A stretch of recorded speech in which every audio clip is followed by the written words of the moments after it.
Crime petrol দস্তাকে আপনাদের সকল দর্শকদের আরো একবার স্বাগত জানাই। শোনো, আজই হাসপাতালে যাও আর এই বাচ্চাটা নষ্ট করে দিয়ে এসো। এই বাচ্চাটা শুধু আমার না, আমাদের, তোমার। আবার ওই এক কথা, তোমায় কতবার বলেছি আমার নিজের ফ্যামিলি আছে। আরে যে আমার ভেতরে আছে, আমরা কি তোমার ফ্যামিলি নয়? প্রেম ভালোবাসার সম্পর্ক এমনিতেই জটিল হয়, তার উপর সেটা যদি হয় অবৈধ, তাহলে তো কথাই নেই। এরকম সম্পর্কে কোনো এক পক্ষের কাউকে সাংঘাতিক যন্ত্রণার মধ্যে দিয়ে যেতে হয়, আর তারপর সেই কষ্ট পরিণত হয়ে দাঁড়ায় বিকৃত মস্তিষ্কে। ভালোবাসায় আঘাত পাওয়া মানুষ তার বুদ্ধির সীমানা পার করে যায়। যে আঘাত করে তার হয়তো আন্দাজও থাকে না যে তার খুব কাছের কারো উপর কি দুর্যোগ আসতে চলেছে। আঘাত একটা আভাস যেটা জানিয়ে দেয় একজনের কর্মফল অন্যজন ভোগ করে। July 2010, Mumbai. Boom boom boom boom boom boom boom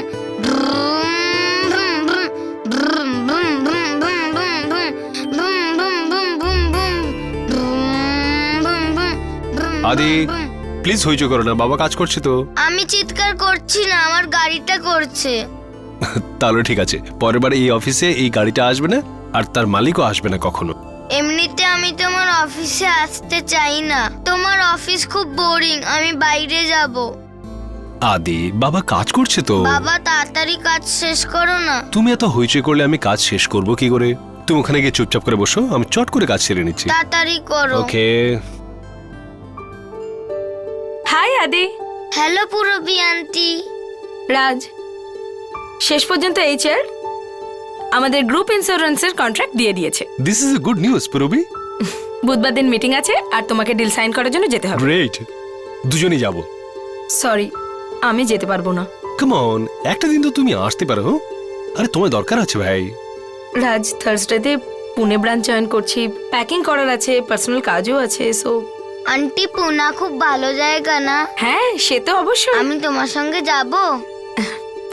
হ্যাঁ, তুমি তো নিশ্চয়ই যেতে পারো। তুমি আর তোমার পাপা মোস্ট ওয়েলকাম।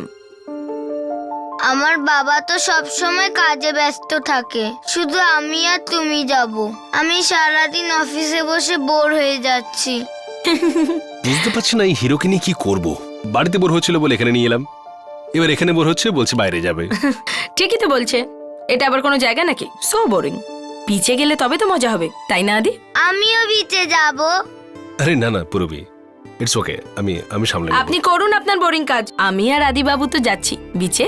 কি আদি? পুরবী আন্টি, বালিতেও খেলবো আমরা। অফকোর্স খেলবো সোনা। তুমি বিচে গিয়ে বালিতে খেলবে না সেটা হতে পারে? বড় বড় ক্যাসেল বানাবো, okay? Wow, you are great aunty. আমি গাড়ি স্টার্ট করছি, তুমি রেডি হয়ে ঠিক নাও। আছে।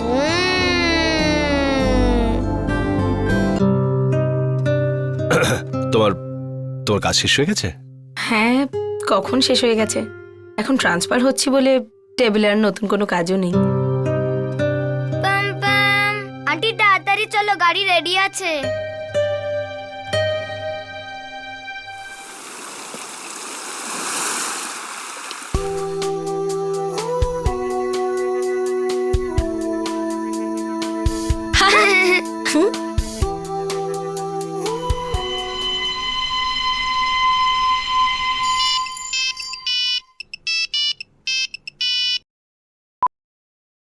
হ্যাঁ সেটা বলো।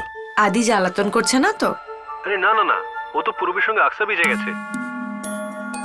বাড়ি ড্রপ করে দিতে ওকে, নিধির সাথে খেলতো। সেটা আমি বাড়ি আর অফিসের মধ্যে আপ ডাউন করতে থাকলে কাজটা কখন করব? ওকে ওকে বাবা, আমি শুধু বলছিলাম অফিসের পরে বাড়ি আসছো তো? এত বছর ধরে আমি অফিস থেকে বাড়িতেই তো গিয়েছি, ফর গডস সেক। কটার সময় আসবে? যখন কাজ শেষ হয়ে যাবে তখন আমি আসবো। এবার রাখি আমি। 1 মিনিট, নিধি কথা বলবে। হ্যালো ড্যাডি, আমার মার্কার পেন আনতে ভুলো না, কাল ড্রয়িং কম্পিটিশন আছে না? আরে তাই তো, শিওর শিওর, ভালোই হয়েছে তুমি আমায় মনে করে দিয়েছো। আমি এখনই ব্যাগে ঢুকিয়ে নিয়েছি। Love you daddy. I love you sweetie, চলো বাই। বাই।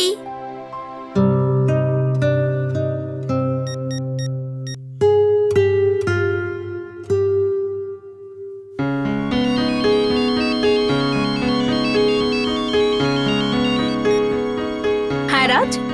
হ্যাঁ রাজ, ডোন্ট ওয়ারি, আদি কমপ্লিটলি এনজয় করছে।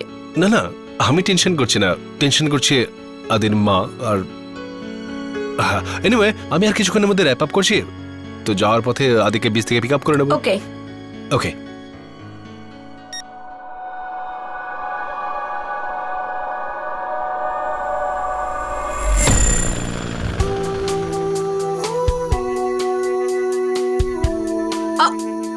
ও আন্টি, এটা তো ভেঙে গেল, চলো আবার বানাই। হ্যাঁ চলো।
পুরবি, পুরবি, পুরবি, পুরবি, ওঠো পুরবি, পুরবি, পুরবি, ওঠো পুরবি, পুরবি, পুরবি।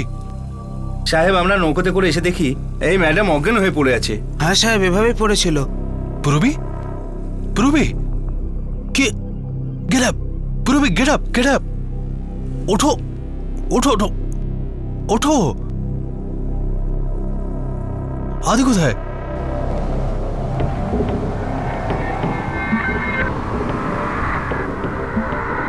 কি হয়েছে তোমার? কি হয়েছিল? আদি কোথায়?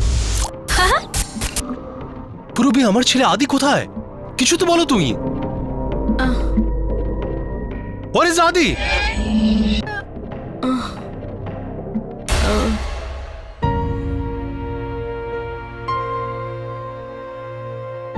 নাথিং সিরিয়াস, কিছুক্ষণের মধ্যে ঠিক হয়ে যাবেন। কোনো ইনজুরিজ? না ইন্সপেক্টর, একটু শক পেয়েছিলেন, এখন ঠিক আছে। আমি আসছি। পুরবি, আদি কোথায়? আমি জানি না। হোয়াট ডু মিন যে তুমি জানো না? তোমার সঙ্গে তো ছিল। হ্যাঁ, কিন্তু আমার কিছু একটা হলো। আর কিছু হলো মানেটা কি? পুরবি, তুমি আদিকে বিচে নিয়ে গেছিলে, আদি কোথায়? জবাব দাও, ড্যাম ইট। মিস পুরবি, আপনি মিস্টার রাজেশের ছেলের সঙ্গে বিচে গিয়েছিলেন? হ্যাঁ। তারপর আপনি অজ্ঞান হলেন কি করে? কি হয়েছিল? আমি আপনি জানি না। মনে করার চেষ্টা করুন, আদি কোথায়? আমি জানি না ইন্সপেক্টর। আদি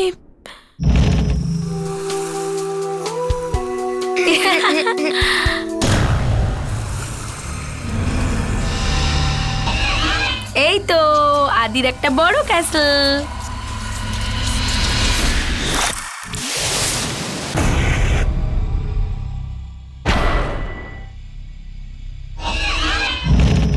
আমার কিছু মনে নেই ওটা কি ছিল, কোন স্প্রে ছিল।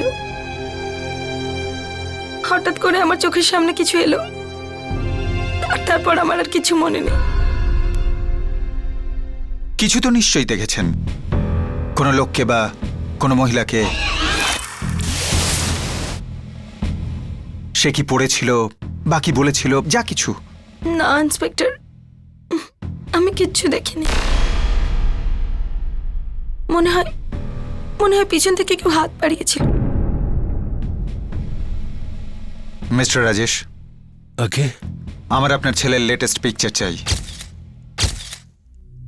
এটা প্রথমবার ছিল না যে আদি ওর বাবার সঙ্গে অফিস এসেছিল, আর এটাও প্রথমবার ছিল না যে রাজেশের কলিগ পুরবি আদিকে নিজের সাথে বিচে ঘোরাতে নিয়ে গিয়েছিল।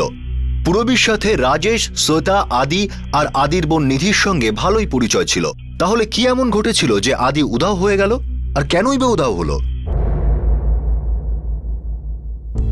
স্যার ফটোগ্রাফ সমস্ত পুলিশ স্টেশনে ফ্ল্যাশ করে দিয়েছি। আর চেকপোস্টগুলোয়? ইয়েস স্যার, রেল স্টেশন, এয়ারপোর্টে, সমস্ত জায়গায়। কিন্তু এখনো কোনো খবর পাওয়া যায়নি। ওই মহিলা পুরবী প্রথমে অজ্ঞান হলো, তারপর উঠে বসলো, যেমন ছিল সেরকম। মানে স্যার? ওর পার্স, জুয়েলারি, সেলফোন কেউ ছোঁয়নি পর্যন্ত। এটা চুরির কেস নয়। স্যার ওই মহিলার কোনো কানেকশন নেই এই কেসে। আমার মনে হচ্ছে হয়তো মিস্টার রাজেশের কোনো কানেকশন আছে। কিন্তু কানেকশনের জন্য কম করে 2টো পয়েন্টের দরকার হয়। মা, আদি কোথায়? এসে যাবে সোনা। আদি কোথায়?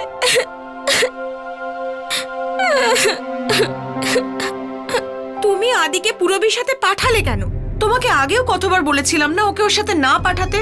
ও দায়িত্ব নিল না তো, আমাদের আদিকে হারিয়ে ফেললো তো। আরে যা ইচ্ছে বলো না তো, হারিয়ে ফেলেনি, কিডন্যাপ হয়েছে। কমন সেন্স নেই তোমার? যে কোনো কারোর সঙ্গে এরকম হতে পারতো। তোমার মুখে স্প্রে মেরে নিয়ে যেতে পারতো, আমাকে করতে পারতো। অহেতুক পুরবীর উপরে দোষ দিও না। সেসব আমি জানি না। আমার শুধু আমার ছেলে ফেরত চাই রাজেশ। আমার আদির যেন কিচ্ছু না হয়। আমার বাচ্চা কে জানে কোথায় আছে।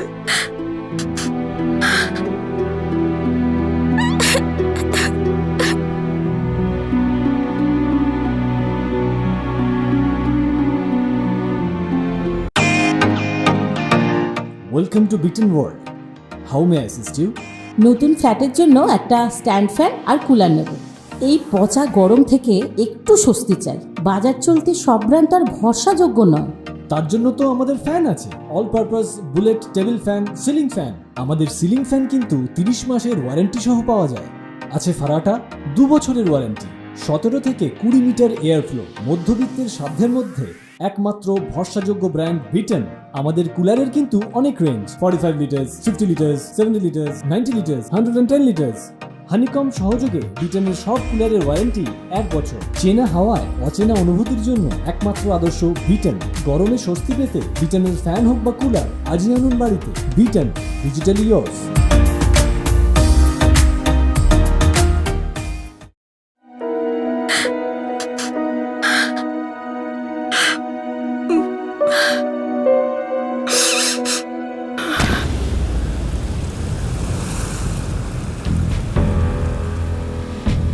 সাহেব আমরা নৌকোতে এসে দেখি এই ম্যাডাম অজ্ঞান হয়ে পড়ে আছেন। তোমাদের কলিওয়াড়াতে কোনো সন্দেহজনক লোক দেখতে পেয়েছো? সেরকম লোককে গৌঠানের লোক ছেড়ে দেবে নাকি? বাচ্চা চোর এই গৌঠানের নয় সাহেব। আর বাচ্চা নিয়ে তো এখান থেকে বেরোতেই পারবে না। স্যার পুরবী আর রাজ স্যার খুব ক্লোজ। ক্লোজ? তার মানে পুরবী ওর বাচ্চাদের খুব ক্লোজ। মানে বাচ্চাদের সঙ্গে ক্লোজ? হ্যাঁ স্যার, পুরবী প্রায় আদিকে ও নিজের সঙ্গে বাইরে নিয়ে যেত। আচ্ছা, মিস্টার রাজেশ এখানে কতদিন কাজ করছেন? গত 4 বছর ধরে। আর পুরবী 2 বছর আগে জয়েন করেছিল। মানে গত 2 বছরে পুরবী রাজেশের বাচ্চাদের খুব ক্লোজ হয়ে গেছে? না স্যার, ওদের পুরনো বন্ধুত্ব। রাজেশ আর পুরবীর? রাজেশ, পুরবী আর মিসেস রাজেশ মানে শ্বেতা, ওনারা 3 জন একই কোম্পানিতে কাজ করতেন। ইন্টারেস্টিং। মিস্টার রাজেশ 24 ঘন্টা হয়ে গেল, কোনো ফোন কলসে আসেনি। নর্মালি কিডন্যাপার্স 12 ঘন্টার মধ্যে ফেরত দেওয়ার টাকা চায়। তাহলে আপনার কি মনে হয় স্যার, কিডন্যাপার্সরা ফেরত দেওয়ার জন্য এখনো টাকা চাইছে না কেন? কিডন্যাপার্স ফেরত দেওয়ার টাকা চাই না, এই কিডন্যাপিং টাকার জন্য হয়নি। তো এটা কিসের জন্য? সেটাই তো আমরা জানতে চাই, আর তার জন্য আমাদের কিছু ইনফরমেশন চাই। কিরকম খবর? যেটা আপনি জানেন আমরা জানি না। আমি বলতে চাই আপনার কোনো অতীত, কোনো শত্রুতা। আমি একজন সাদাসিধে মিডল ক্লাস প্রফেশনাল মানুষ, আমার সঙ্গে কারো শত্রুতা নেই। তাহলে কেউ আমার ছেলেকে কিডন্যাপ করতে যাবে কেন? করেছে তো বটেই। প্লিজ একটু ভেবে চিন্তে বলুন, নির্দ্বিধায় বলুন। কোনো রহস্য থাকলে সেটা আমার আর আপনার মধ্যে থাকবে। কিডন্যাপার জানতো যে আপনার ছেলে আদি পুরবীর সাথে বিচে গেছে, আর সে এটাও জানতো যে বিচে দুপুরে প্রায় লোকজন থাকে না। কাজটা সহজেই হয়ে যাবে। কে এই খবরটা জানতো মিস্টার রাজেশ? আমি, পুরবী আর আমার স্ত্রী শ্বেতা ছাড়া আর কেউ জানতো না।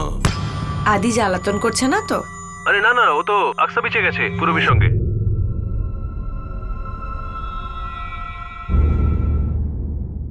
আমি তোমায় কতবার বলেছি তুমি ওই পুরবীর থেকে দূরে থাকো, ওই মহিলার থেকে দূরে থাকো তুমি।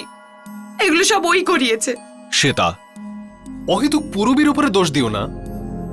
ও প্রত্যেক স্যাটারডে আদির সঙ্গে বিচে যেত কিনা?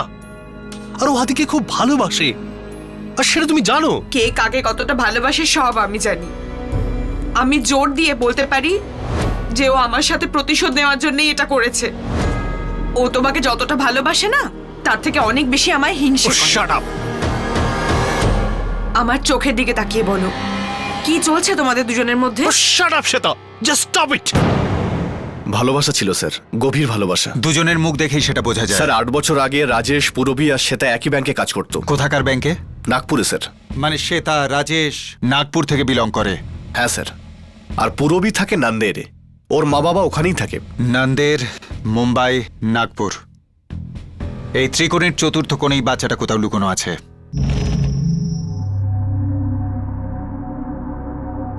পুনেতে আমার ট্রান্সফার হয়েছে ইন্সপেক্টর। 2 দিন আগে আপনি একটা বাচ্চার দায়িত্ব নিয়েছিলেন, আর সেই বাচ্চাটা উধাও হয়ে যায়, আর আজকে আপনি চুপচাপ পুনেতে চলে যাচ্ছেন। আপনি কি বলতে চাইছেন যে আদির কিডন্যাপিং এ আমার হাত আছে? হাতের কথা তো জানি না, কিন্তু মনটা তো আছে, ভেঙে যাওয়া মন। আদি আমার কাছে আমার সন্তানের মতো ছিল। কিন্তু আপনার নিজের সন্তান তো ছিল না, তাই না? জীবন যদি আপনার কথা মতো চলতো তাহলে আদির মতো আপনারও দুটো সন্তান থাকতো, আপনাকে দুবার অ্যাবর্শন করাতে হতো না। আর এই সব সত্ত্বেও আপনার সাথে রাজের গভীর অ্যাফেয়ার চলছিল। আপনার পুনেতে ট্রান্সফারের ব্যাপারেও ওরই হাত আছে। ইন্সপেক্টর, আমি রাজেশকে ভালোবাসতাম আর আজও বাসি। আমি ওকে বিয়ে করতে চেয়েছিলাম, কিন্তু ও আপনাকে রিজেক্ট করে দিয়ে শ্বেতাকে বিয়ে করে। ও আমায় বিয়ে করেনি বলে তার মানে এটা না যে আমি ওর স্ত্রী সন্তানদের ক্ষতি করব। আর যদি সেরকমই কিছু করার হতো তাহলে অনেক আগেই করতে পারতাম। আপনি তো শ্বেতাকে জীবন্ত মেরে ফেলেছেন। অন্যের হওয়া সত্ত্বেও রাজের 7 বছর ধরে আপনার সাথে অ্যাফেয়ার করছে। ওই আপনাকে এই কোম্পানিতে নিয়ে আসে, আর আজ ওর কথা মতোই আপনার পুনেতে ট্রান্সফার হচ্ছে। রাজেশ আপনাকে ওর থেকে দূরে পুনেতে পাঠাচ্ছে কেন? এটা কি রাজ? মেমো, ইংলিশে লেখা আছে। তুমি তো পড়াশোনা জানো। কিন্তু পুনে কেন? কারণ পুনের ব্রাঞ্চে তোমাকে প্রয়োজন আছে। এটা কেন বলছো না যে তোমার আমাকে দরকার নেই? এটা টপ ম্যানেজমেন্টের ডিসিশন পুরবী। Top management? তার মানে শ্বেতা। ওকে এর থেকে বাইরে রাখো প্লিজ। কি করে? ও আমায় কেন হিংসা করে? তুমি তো পুরোপুরি ওর না। আমি তো তোমার জীবনের একটা ছোট্ট জায়গা নিচ্ছি, তাহলে ওর কি প্রবলেম? আমি কারোর নই, আর কেউ আমার নয়।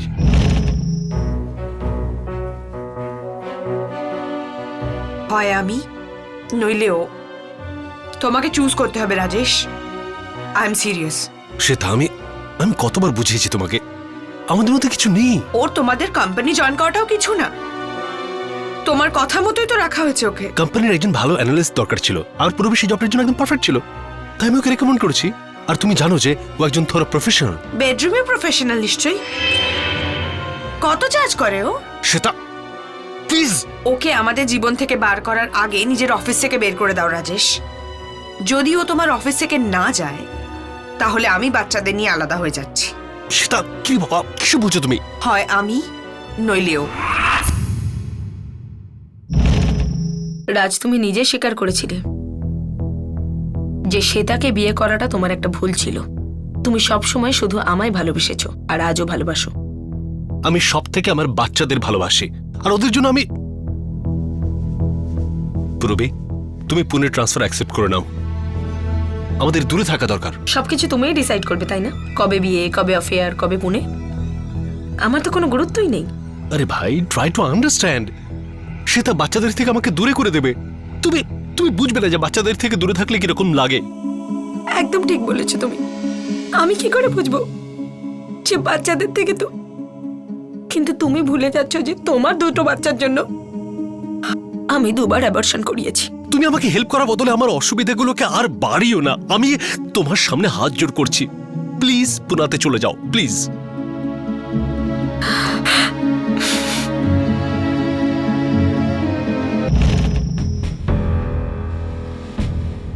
আপনার মা বাবার সাথে কথা হলো? কি? ওনারা বললেন যে আপনার সাথে ওনাদের কোনো সম্পর্ক নেই। রাজেশের জন্য আমার সব সম্পর্ক দূরে সরে গেছে। আর প্রতিশোধ নেওয়ার জন্য আপনি আদিকে রাজেশের থেকে ছিনিয়ে নেন। দেখুন ইন্সপেক্টর, আপনাকে আমি কতবার বলেছি যে আমি জানি না আদি কোথায়। সেভেলকার, স্যার। ওনার বাড়ির সামনে 2 জন কনস্টেবল লাগিয়ে দাও। Yes sir. প্রত্যেকটা কল, প্রত্যেকটা মোমেন্টস এর লক্ষ্য রাখো। মিস পুরবি, আপনি পুনের অফিসে ফোন করে বলে দিন যে আপনি পুনে যাচ্ছেন না। আদিত্যের অপহরণে 2 দিন কেটে গিয়েছিল। পুলিশ রাজেশ, শ্বেতা আর পুরবীর লাভ ট্রায়াঙ্গেলের চুলচেরা বিশ্লেষণ করে ফেলেছিল। সমস্ত ডিটেলস টেবিলেই ছিল, কিন্তু আদিত্যের ব্যাপারে কোনো খবর ছিল না, একটাও তথ্য না। স্যার, রাজেশ স্যার অফিস থেকে প্রায় 5:30 নাগাদ বেরিয়েছিল।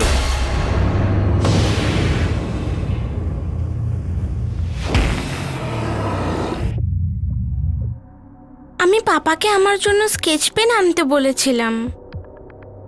আর মা বাবার সাথে কি কথা বলেছিল? আদির ব্যাপারে জিজ্ঞেস করছিল। আচ্ছা, ফোন করার পরে মা কোথাও বাইরে গিয়েছিল? নো আঙ্কেল, আমরা দুজনে একসাথে বাড়িতেই ছিলাম। থ্যাংক ইউ সোনা, বাই। 3 জনের ফোন রেকর্ডস তো ক্লিন মনে হচ্ছে। স্যার, প্ল্যানিং খুব ভালো করা হয়েছিল, কল করা দরকারই পড়েনি হয়তো। কিন্তু ওই বাচ্চাটাকে কিডন্যাপ করার কি দরকার হতে পারে? ওই বাচ্চাটাকে 3 জনই ভালোবাসে। এই কেসে অন্য কিছু কারণ আছে সিভেলকার। ত্রিকোণের চতুর্থ কোণ সিভেলকার, বুদ্ধি খাটাও।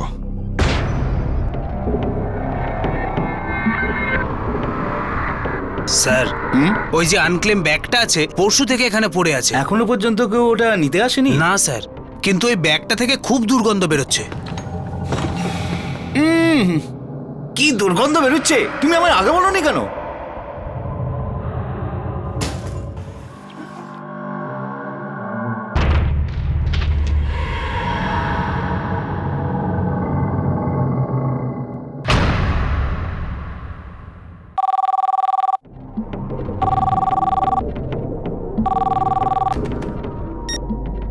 হ্যালো, কে শান্তি আন্টি?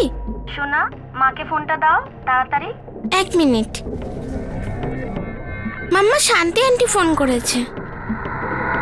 হ্যাঁ শান্তি। সেটা টিভি অন করো তাড়াতাড়ি। কেন? একটা বাচ্চার ফটো দেখাচ্ছে, একদম আদির মতো মনে হচ্ছে।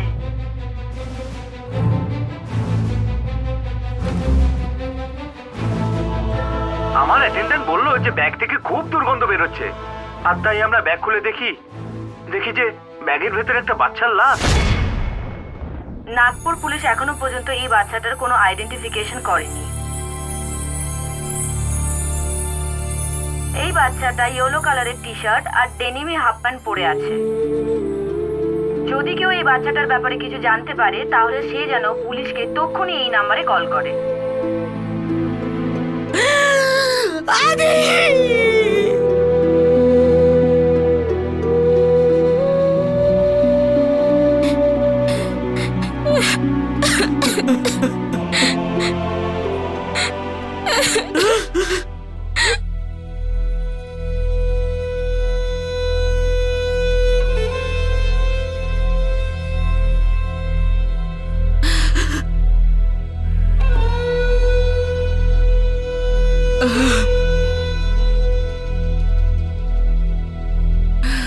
শ্বেতা, শ্বেতা, শ্বেতা ওঠো। স্যার, স্যার, বাস কন্ডাক্টরের সাথে কথা হয়েছে। ওই সুটকেসটা মুম্বাই থেকে নাগপুর যাওয়ার বাসে লাস্ট সিটের পিছনে রাখা হয়েছিল। এই টিকিটটা তো দেখছি মিসেস রাজেশ চৌধুরীর নামে কাটা। Yes sir. শ্বেতা, শ্বেতা, পাশের সিটে কোনো বয়স্ক মহিলা বসেছিলেন। উনি বললেন যে ওই সুটকেসটার মালকিন কোনো মহিলা ছিল। শ্বেতা,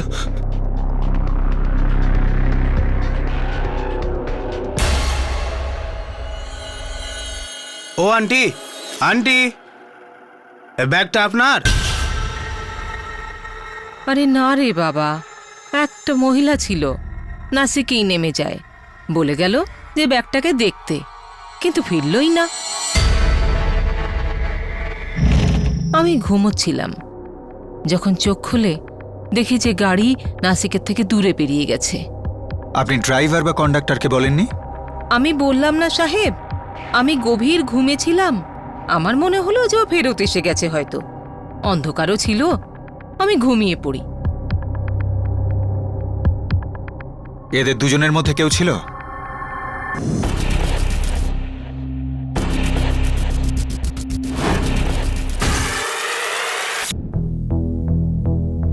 আমি মহিলাদের গায়ে হাত তুলি না, কিন্তু আমাদের এই মহিলা কনস্টেবল ছাল ছাড়িয়ে নেবে তোমার। বাসে যে বয়স্ক মহিলা ছিলেন তার স্টেটমেন্ট রেকর্ড হয়েছে, বাসের অ্যাটেন্ডেন্টের স্টেটমেন্টও রেকর্ড হয়েছে। এবার চুপচাপ নিজের স্টেটমেন্টটা দিয়ে দাও।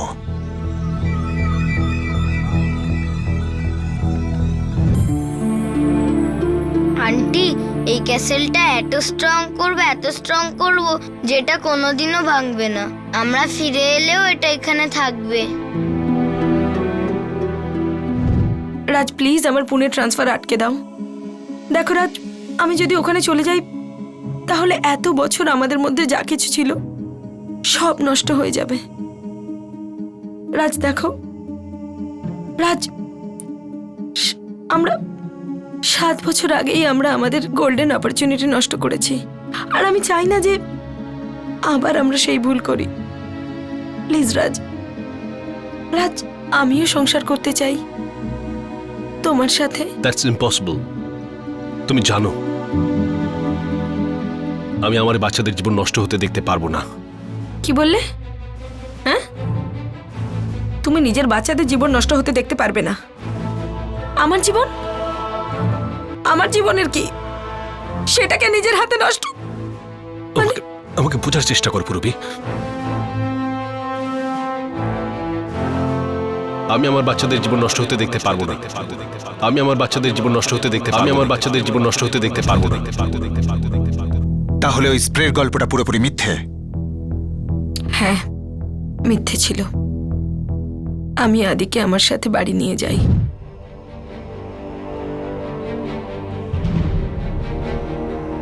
আন্টি আন্টি, বাবাকে ফোন করো, আমি বাড়ি যাব। আগে আইসক্রিম তো খেয়ে নাও, তারপর যাব। চলো খেয়ে নাও।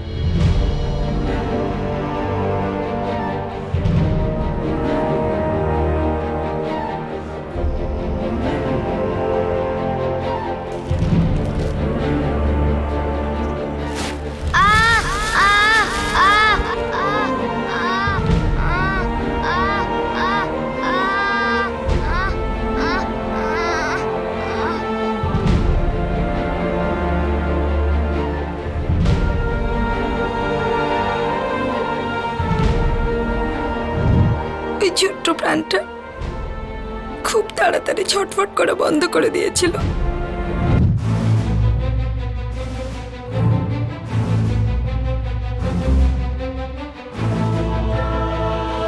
রাজ আমার জীবন নষ্ট করে দিয়েছিল, আর আমি ওটা করে দিলাম। ব্যাস, আমি বাড়ি থেকে বেরিয়ে আকসা বিচে গেলাম, আর তারপর ওখানে গিয়ে অজ্ঞান হওয়ার নাটক করলাম। পূরবী,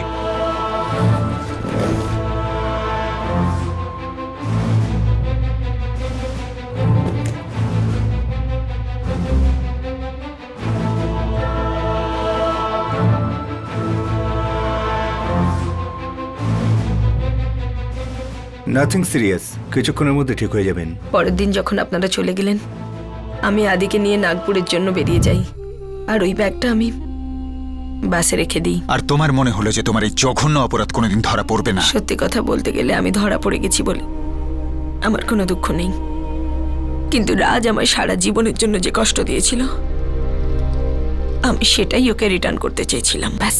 ওই বাচ্চাটা তোমায় অত ভালোবাসতো, আর তুমি ওকে যন্ত্রণাদায়ক মৃত্যু দিলে? কিরকম মহিলা তুমি?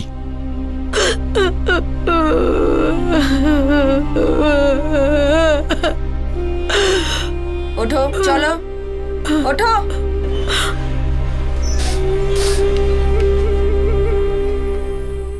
আমায় মেরে দিতে, রাজকে মেরে ফেলতে, আমার আদিকে কেন? আমার আদিকে কেন?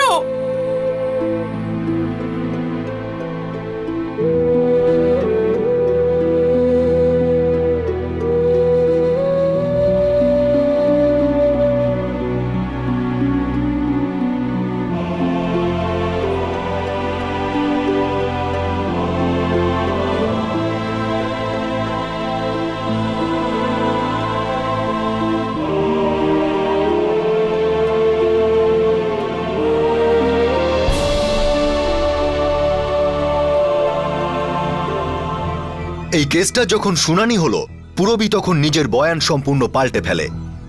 সে রাজেশের সঙ্গে নিজের সম্পর্ক আর আদির মার্ডার থেকে সম্পূর্ণভাবে নিজেকে আলাদা করে নেয়, সম্পূর্ণভাবে অস্বীকার করে। কিন্তু প্রসিকিউশন জোরালো প্রমাণ দিয়ে পুরবীর কনভিকশনের অর্ডার পাস করিয়ে নেয়। আমিও বিচে যাব।